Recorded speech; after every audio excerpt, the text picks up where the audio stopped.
गेल्या काही दिवसांपूर्वी PMPL मध्ये पदोन्नतीचा मोठा घोटाळा झाला होता।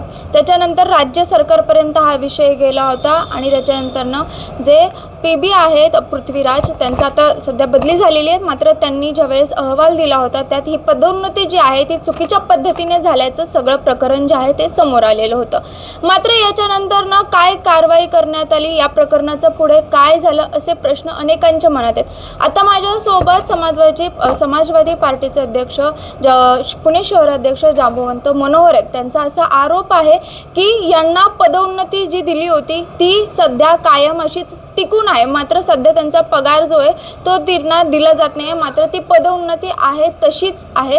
या विषयावरच बोलण्यासाठी आपल्यासोबत ते सध्या आहेत।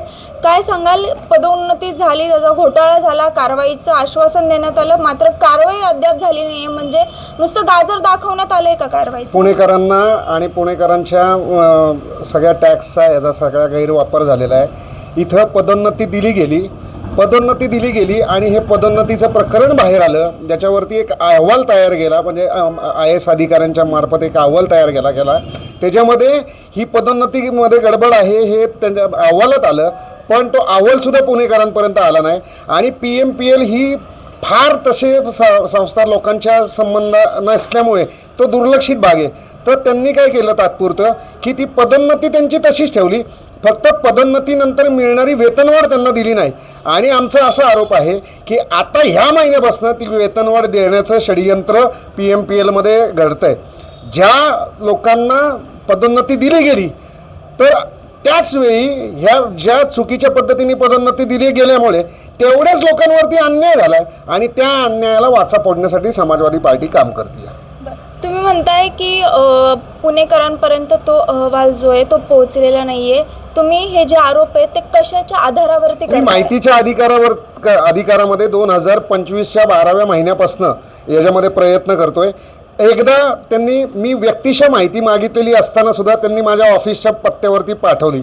जेव्हा मी ते घ्यायला गेलो तर त्यांनी इन्व्हॉल्व फोडण्यापूर्वी माझ्या कागदपत्रांवरती सह्या घेता।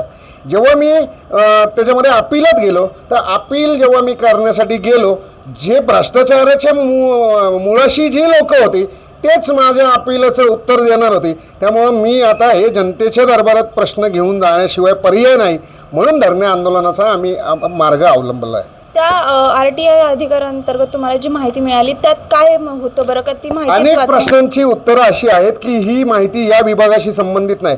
मी माहिती अधिकारी PMPLच्या नावाने जेव्हा मी ती माहिती मागवतो तेव्हा PMPLच्या सगळ्या विभागांशी संबंधित माहिती एकाच अधिकाऱ्याकडे मिळणं अपेक्षित असताना सुद्धा झालं नाही। एक माहिती अशी दिली गेली की त्याच्यामध्ये ती पानच कोरी आहेत, म्हणजे ते काही दिसतच नाही आहे, फक्त त्यांनी मला पटसंख्या म्हणजे पानांची संख्या काउंट करण्यासाठी ते दिलं, पण ते दिलं नाही। दुसरं आता पुढे चालून असा विषय की ज्या लोकांना पदोन्नती दिली गेली त्यांच्या शैक्षणिक पात्रता ती पदोन्नती देताना तपासण्यात आल्यात का, ह्याचं आता आम्ही ह्याच्या पुढे पाठपुरावा करणार आहे। आणि आम्हाला हे कळून चुकलेलं आहे की माहिती अधिकारामध्ये हे माहिती देण्याऐवजी माहिती दडपण्याचा प्रकार करतात, म्हणून आता आम्ही पुणेकर जनतेला साक्षी ठेवून यांच्याकडनं माहिती मागणार आहे। म्हणजे तुम्हाला म्हणजे असं म्हणायचं आहे का की जी माहिती अधिकारांतर्गत माहिती तुम्ही मागवत होते तिथे पण ह्या PMPL पदोन्नती घोटाळा जे अधिकारी सहभागी होते तेच तिथे होते? सहभाग पदोन्नती घोटाळ्यामध्ये आहे, तेच PMPLची माहिती देणार। नावं सांगू शकता का? मी नावं माझ्या पत्रकामध्ये दिलेली आहेत। मी योगेश होलेंच्या समोर मी गेलो होतो आणि योगेश होलेंच्या वरती माझे प्रचंड आक्षेप आहेत की त्या पदोन्नतीच्या घोटाळ्यामध्ये त्यांचा सुद्धा सहभाग आहे। आणि मी अशा 4 अधिकाऱ्यांची नावं दिलेली आहेत त्या आपल्या प्रेस नोटमध्ये। त्यांची सखोल चौकशी व्हावी, PMPLचे त्यावेळेसचे CCTV फुटेज तपासले जावे, यांचे CDR तपासले जावे, असं आमचं म्हणणं आहे। नक्कीच PMPL मधील जो घोटाळा आहे तो अद्याप तसाच दिसून येतोय, फक्त कारवाईचं गाजर दाखवलं गेलं असा आरोप करण्यात येतोय। आणि यांच्याकडून यांना अशी देखील माहिती मिळते की पुढच्या महिन्यापासून ज्यांना पदोन्नती मिळाली होती त्यांना पगार देखील, त्यांचे वेतन देखील त्यांना नियमित मिळणार. म्हणजेच काय, तर जी पदोन्नती गैरव्यवहार किंवा बेकायदेशीररित्या झाली होती त्याच्यावरती कारवाई करू असं म्हटलं होतं. मात्र जी पदोन्नती झाली त्यात जे होते, म्हणजे ज्याला उदाहरण द्यायचं झालं तर जो चपराशी होता त्याला इंजिनियरची पद दिलं गेलं होतं, त्याला आता ते पद कायमच ठेवण्यात येणार असल्याचा आरोप देखील आता यांच्याकडून करण्यात येतोय. त्याच्यामुळे नेमकं PMPL मध्ये चाललंय काय असा प्रश्न या सगळ्यातून उपस्थित होतोय. शिवानी लकडे, टाइम्स ऑफ महाराष्ट्र, पुणे.